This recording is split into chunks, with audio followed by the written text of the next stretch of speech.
Manipuri Wari Pambi Channel na tabi di bapum na magpu amuhana taram nogsari ngasisu mayam gi ngayhak pothana na magidamak wari masa ani khaktang puduna lakchari ahan bagi wari masa sige maming kanadasu haidok pinu wari masa sige aiba konsam Binod Bihari Zaribon wari masa se hana taminarasi Agartala-dagi tharakpa Tripura Sundari Kauba Express train ni ayuki baro mamang minat mga walingay da Badarpur Junction thadoklamgani hairiba train si ay na tunggadawribani Guwahati GMC Hospital satkadaba siraba matamase kaidananaba hana na auto ama nimit kharanigi mamangdagi haina duna thamjarami satkadaba ayukto aigi tawpham thokpa mathang loisilaga sorokta thoraktuna haina khiba auto do ngaijarami matam khangbani na khudakta auto do thunglakhi aina gari aduda hobe tawduna famle onthokpani gari ado khara sen khatlaga start muttuna laikhirami driver aduna kanna semduna susungya yakhidre mawong ado ubada aina ipa pakhana ibungo matam asibu yaraktrene gari adubu yadribaro aigi wahi ado tabada sauningla male mami to khana yenglaga magi Honda stricto makanthi thokna kanna singkhalubada start hora I aina pakhat charamba swai handhara I adudagi machinban thokna siksillaga kanna thauba hora I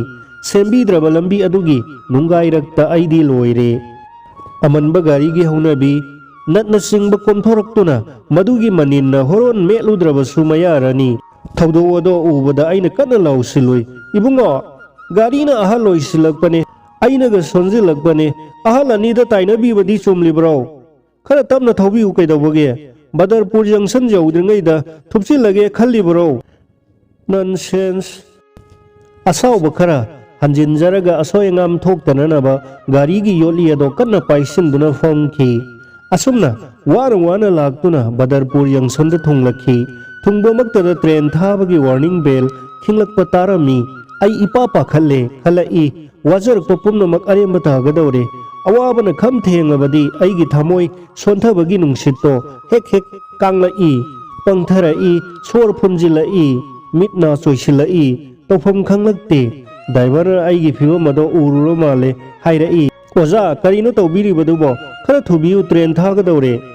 mahakna hek hairakpado tan chanarura male mangphaunarakpagum khudakta kumtharaga train tamna sinsilami turoi ngamloi sena phurkhaudagi ticket longthoklaga yengi bogi number 10 seat number na 18 bogi number 10 do sienglaga satka khalami wajar popumna mak khangyang hek yangi laibang na pharibasu senjamgi oja tonu jawdo hamduna leiramba hek urai aina pujarakpa bek na singba mathaki bankar da insillaga mahakka phaminare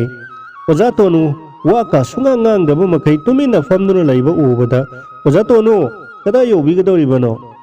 oja ai Guwahati yogani director office ki pension branch ta pothabasi sahi mukti pharamlani ne pension regular oidribaro kadi wano habiribasibo oja na thabakta ki pothabasi sahi mukti pharamlani ne asine ne oja angambagi thaurang haibado karibu tawriba amukta yenguge haiduna thorakpani lambi di tinari isamaksu yausinduna thabakto pangthokna honaraga loire tawbugidi wanom sel natrabadi kharadi marau tawboni natine oja makoigi tawpham thokpa thabakto suraga loire masida wanom sel amuk karigi tolokki mathakta amukso ekhoidagi pamsinbiriba sibu chumlibro adubudi summi tawgi masung loisangi mioisingna paring naina ahana ko naina surakpa matamda paring kaihallibadi senja thumjada pamjaba mioisingna tawba ngaktani asigumbase thingdribu makai awabase leiba tai asumna akhoi ani wari sanaringaida mitanglaba maunahama tapna sangsila I makutta khenjuri kauba dulok macha ama supaidi dulok macha adugi akoibada sari kharasu yanthaba ui makutna mana saisu aduga lengbanda phigi khaw ama yali phamliba yatrik khibikna miyeng mangonda thamli magi tawpham thokpa mathang chatharai ahanbada khubam ani lonaraga mayamda bhakti kacharai mamit udabagi haunabi tagup panglaga dulok machado yaiba horai loinana onthokna nungsikraba isai ama pankhalai isaigi mayekti bangla lolni asumna andajane e bumane kemne wangsiba prabhu dio sopran rakhiba kemne anarhare amaya mittang bana taibang pan masida karamna hingani prabhu pibire thawai karamna lengani sada thaktana aibu asumna sayhorokpa isaido tabada kadu da leiramba jatri khebek sumat khiduna isai loisilakpada phuk hogatnarai mana ngamjaba paisa lanthoknarai aisu tara satpi masat lanseli oja tonudi sangakna leiba ubada karigino oja tumina yengduna karigi leithokli paisa kharadi kasaho afabu oigani wafam asida onthokna hiningdana khumdorai oja pisiluri badubu yamandrane era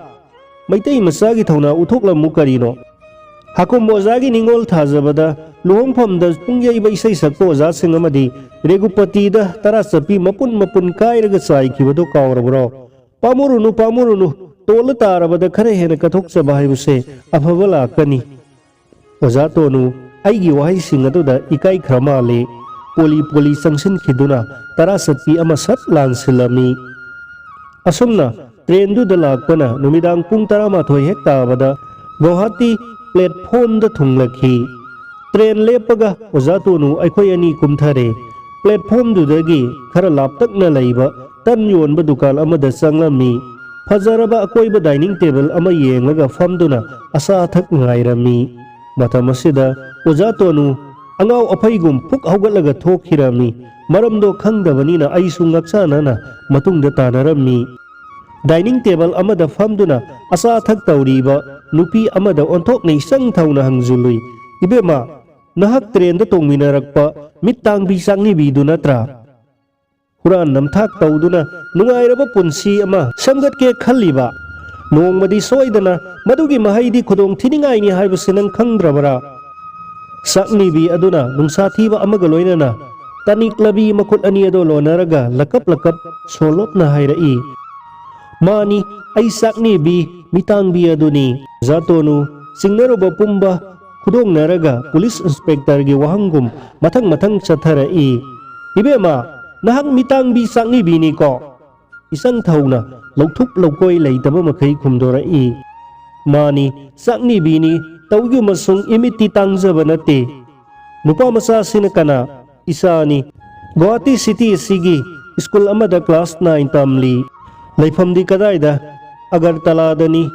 napuroibadi leiribro leikhidre angang asina sahi 3 surakpada mahak kaina khibani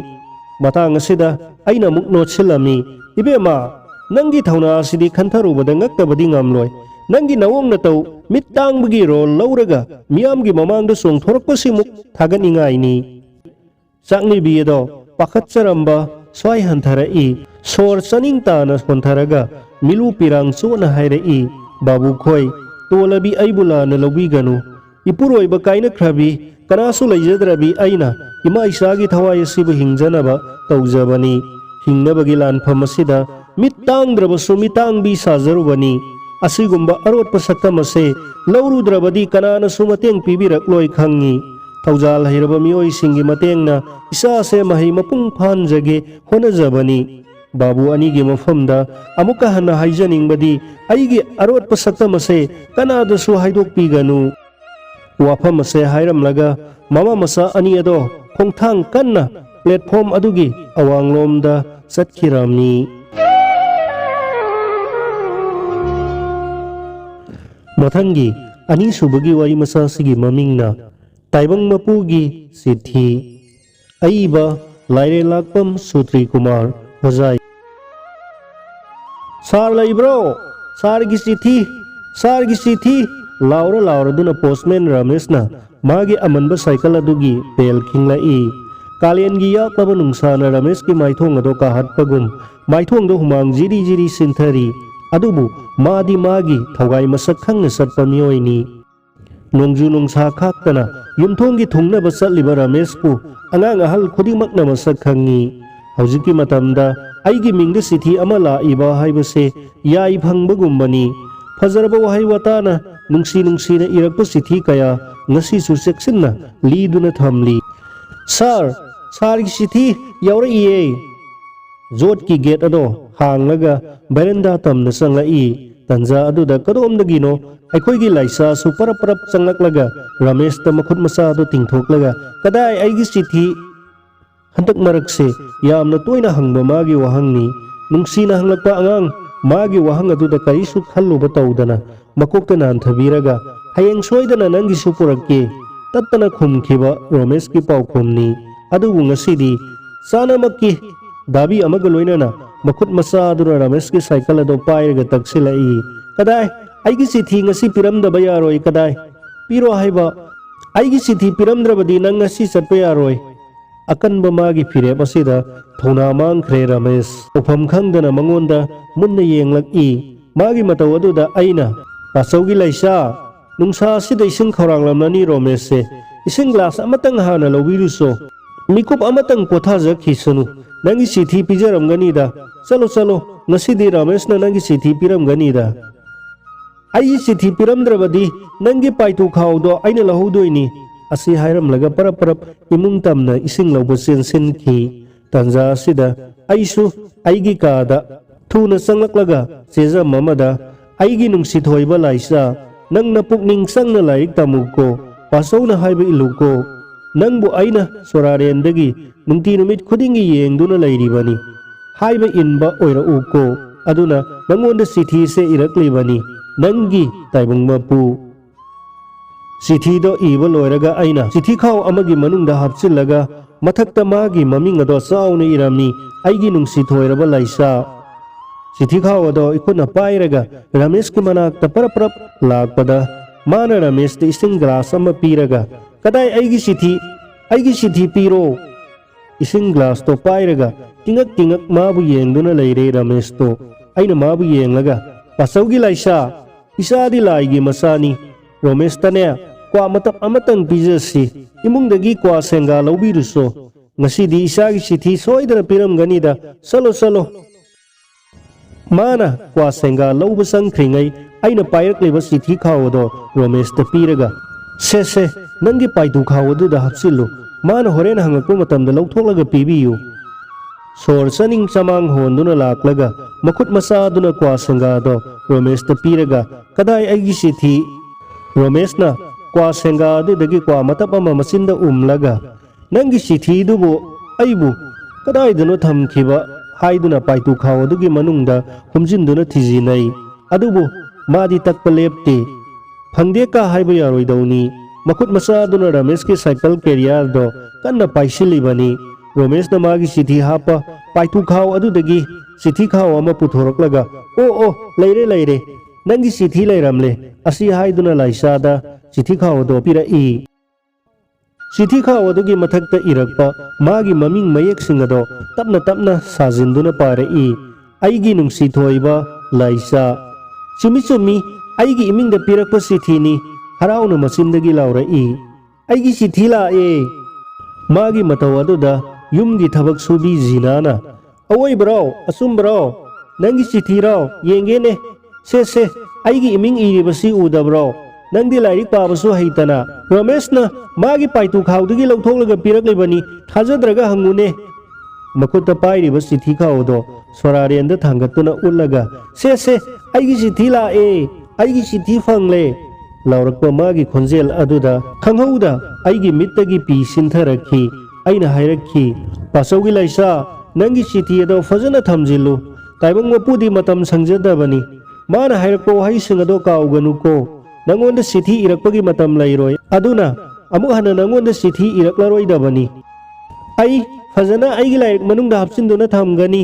hairamlaga imung tamna sensin khibado yengduna laihawi mani laisana sahi mari rom surakpadani kaithel da bom pokaibagi thodok amada magi mama amadi mapa laikhidabani